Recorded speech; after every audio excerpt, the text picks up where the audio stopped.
अखिल भारतीय विद्यार्थी परिषद ने कलेक्टर कार्यालय में 2 घंटे तक नारेबाजी करते हुए किया हंगामा। मुख्य गेट और बैरिकेड तोड़कर कलेक्टर परिसर में अंदर घुस गए कार्यकर्ता।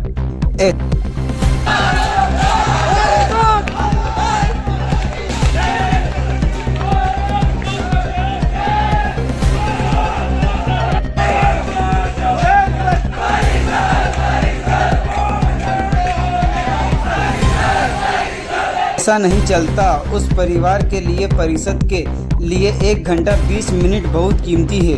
क्या कर रही हैं आप? अंदर बाहर निकलिए। किसको बचाने की कोशिश हो रही है अंदर? यह सवाल प्रदर्शन कर रही एक छात्रा ने कलेक्टर से पूछा। नहीं चलता होगा, लेकिन उस परिवार के लिए, इस परिषद के लिए ये 1 घंटा 20 मिनट बहुत कीमती है। क्या कर रही हैं आप अंदर? बाहर निकलिए। किसको बचाने की कोशिश हो रही है यहाँ पे? अखिल भारतीय विद्यार्थी परिषद के कार्यकर्ताओं ने 2 घंटे तक कलेक्टर से मिलने के लिए हंगामा और नारेबाजी की। तब जाकर कलेक्टर रिजू बाफना कार्यकर्ताओं से मिली। कार्यकर्ताओं ने कलेक्टर को सौंपा ज्ञापन। कलेक्टर कार्यालय में मंगलवार को अखिल भारतीय विद्यार्थी परिषद के कार्यकर्ताओं द्वारा जमकर हंगामा कर नारेबाजी की गई। कार्यकर्ताओं को बाहर ही रोकने के लिए मुख्य गेट बंद कर पुलिस बल तैनात किया गया था, लेकिन कार्यकर्ताओं ने मुख्य गेट को तोड़कर अंदर प्रवेश कर लिया। पुलिस ने बैरिकेड भी लगाए थे, लेकिन कार्यकर्ता कलेक्टर कार्यालय में अंदर पहुंच गए और वहीं जमकर प्रशासन के खिलाफ नारेबाजी की। कलेक्टर कार्यालय में 2 घंटे तक हंगामा चलता रहा। कार्यकर्ता कलेक्टर से मिलने की मांग करते रहे। कलेक्टर के आने के बाद पूरा मामला शांत हुआ। एबीवीपी की छात्रा हर्षिता राठौर द्वारा कलेक्टर से सवाल करने के बाद उनसे केबिन में बातचीत की। छात्रा ने आरोप लगाया है कि कलेक्टर ने मुझसे बातचीत कर मेरे मनोबल को तोड़ने का प्रयास किया। क्यों? मैंने सवाल तो 300 की भीड़ के सामने करा था, लेकिन मैडम ने मुझे कहा कि मेरे चैम्बर में, तो अलग से मुझे ले जाकर मेरी क्लास, मेरे परसेंटेज पर सवाल किया गया और साथ ही मेरे जो नेतृत्व करने की क्षमता है उसको झुकाया गया। और कलेक्टर मैडम के द्वारा मुझसे मेरे परसेंटेज, मेरे सब्जेक्ट, मेरे स्कूल के सवाल पूछे गए, तो मैंने उनका जवाब दिया। लेकिन मुझे ऐसा लगता है कि उन्होंने मेरी नेतृत्व करने की क्षमता को झुकाया और साथ ही कहा कि ये सब करने से कुछ नहीं होगा, पढ़ाई पर ध्यान दीजिए। पढ़ाई पर मेरा ध्यान है और साथ ही मेरी जो क्षमता है, मैं अपने पैशन को ही अपना प्रोफेशन बनाऊं। और आपकी जो समस्या थी, जो आप उनसे प्रश्न कर रहे थे, उसका समाधान हुआ या नहीं? उन्होंने बताया कि नहीं? उस विषय पर तो उन्होंने मुझसे चर्चा ही नहीं। मतलब उन्होंने बिल्कुल नहीं बताया कि लेट क्यों हो गए? नहीं, उन्होंने बस इतना बताया कि मुझसे पूछा गया कि तुम अधिकारी होती तो तुम क्या करती। तो मुझे इतना समय नहीं लगता कि एक संगठन, एक परिषद जब हमारे सामने आया है तो पहले हमें उनकी सुननी चाहिए, क्योंकि वो इतनी कड़कती धूप में, कोई तो ऐसा कारण होगा जो इतनी धूप में ऐसा प्रदर्शन करे। तो इस जवाब पे उन्होंने क्या कहा आपसे? तो उस विषय पर उन्होंने मुझे यही कहा सिर्फ कि अपनी पढ़ाई पर ध्यान दीजिए, ये सब करने से कुछ नहीं होगा। तो हुआ हंगामा और नारेबाजी। अखिल भारतीय विद्यार्थी परिषद ने विगत दिनों कलेक्टर को ज्ञापन देकर ग्राम दोदाना में 23 सितंबर को स्कूल वाहन और मोटरसाइकिल की भिड़ंत में एक व्यक्ति की मौत और 15 से ज़्यादा स्कूली बच्चों के घायल होने के मामले में स्कूल की मान्यता समाप्त करने और अस्पताल में बच्चों को समय पर उपचार न दिया जाने के दोषियों के खिलाफ कार्रवाई की मांग की थी, लेकिन आज तक कार्रवाई न होने पर आज कलेक्टर को ज्ञापन देने पहुंचे अखिल भारतीय विद्यार्थी परिषद के कार्यकर्ताओं ने कलेक्टर कार्यालय में जमकर नारेबाजी करते हुए हंगामा किया।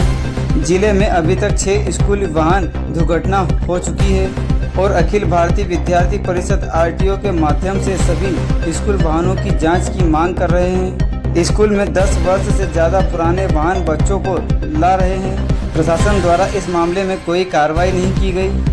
अखिल भारतीय विद्यार्थी परिषद के कार्यकर्ता इस मामले में कलेक्टर से बातचीत के लिए कलेक्टर कार्यालय पहुंचे तो मुख्य गेट बंद कर बैरिकेड लगा दिए गए।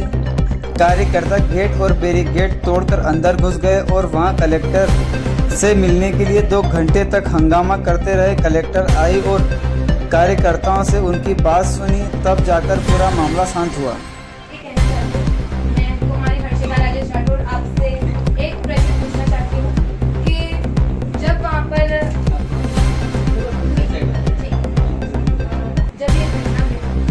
जब यहाँ पर 350 की भीड़ बाहर आ गई, हम 32 डिग्री सेल्सियस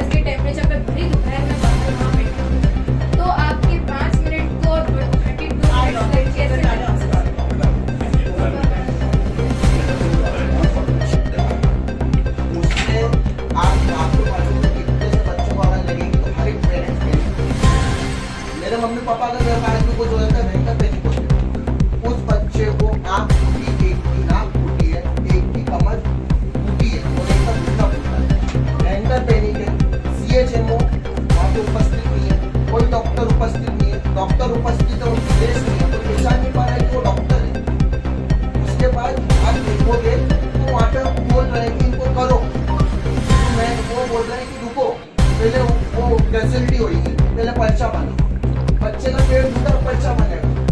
वहाँ पे बच्चे बाहर पहले पेरेंट्स अंदर बैठे थे, जहाँ पे गणपति जी बैठे हैं, वहाँ पे चतुर्थ श्रेणी स्टाफ ने उनके ऊपर अभद्रता का व्यवहार लगाया। अगर वो वीडियो बनाने लगे कि हमको 20 मिनट होगा हमारा इसके लिए ये प्रत्येक शोभा के लिए।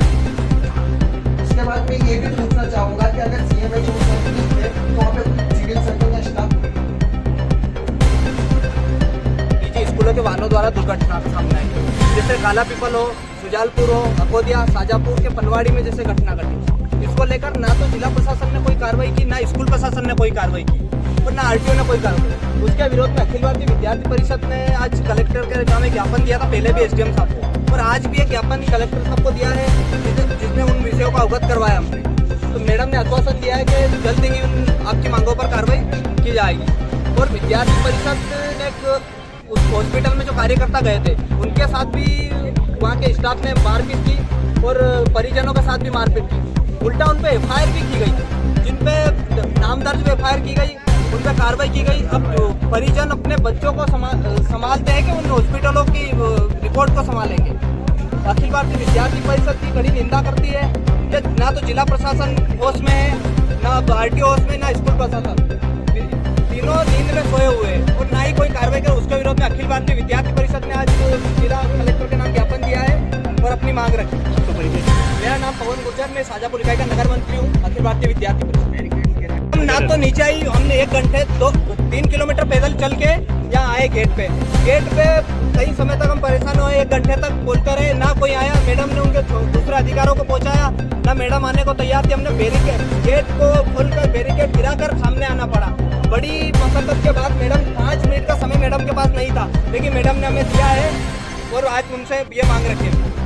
मेरा नाम कुमारी हर्षिता राजेश राठौर है, मैं ABVP की नगर सहमंत्री हूँ। और जब मेरे द्वारा प्रश्न किया गया कि इतना समय आपको आने में क्यों लग गया, जब 1.5 घंटे हम लोग बाहर खड़े थे, 32 डिग्री सेल्सियस में कड़कती धूप में हम लोग प्रदर्शन कर रहे थे, फिर हम अंदर आए। मैडम ने 5 मिनट का बोलकर आधे घंटे बाद मैडम समय निकाल कर हमारे पास आई। मेरा यही प्रश्न था कि आपको इतना समय कहाँ लग गया। यहाँ पर ना जो पीड़ित परिवार है वो भी संतुष्ट नहीं है, ना ही छात्र संगठन इस बात से संतुष्ट है। तो उस समय मैडम ने मुझे अपने परसेंटेज और मैं जो नेतृत्व कर रही हूँ उसे उन्हें झुकाना चाहा, और साथ ही मेरे परसेंटेज और मेरी स्ट्रीम जो कि उन्होंने मुझसे सवाल किए, मैंने उनका जवाब भी दिया। और कहीं ना कहीं मुझे ऐसा लगा कि मैडम ने जो मेरी नेतृत्व करने की शक्ति है उनको झुकाना चाहा, जबकि हमारा कर्तव्य बनता है। हम नहीं तो यहाँ पर कौन आवाज़ उठाएगा। हमारा कर्तव्य बनता है कि हम इन चीज़ों के लिए आवाज़ उठाएं। एक छात्र की शक्ति जो कि हमारी राष्ट्र की शक्ति होती है, उसके लिए हम ही आवाज़ उठाएंगे और कोई नहीं उठाएगा। ये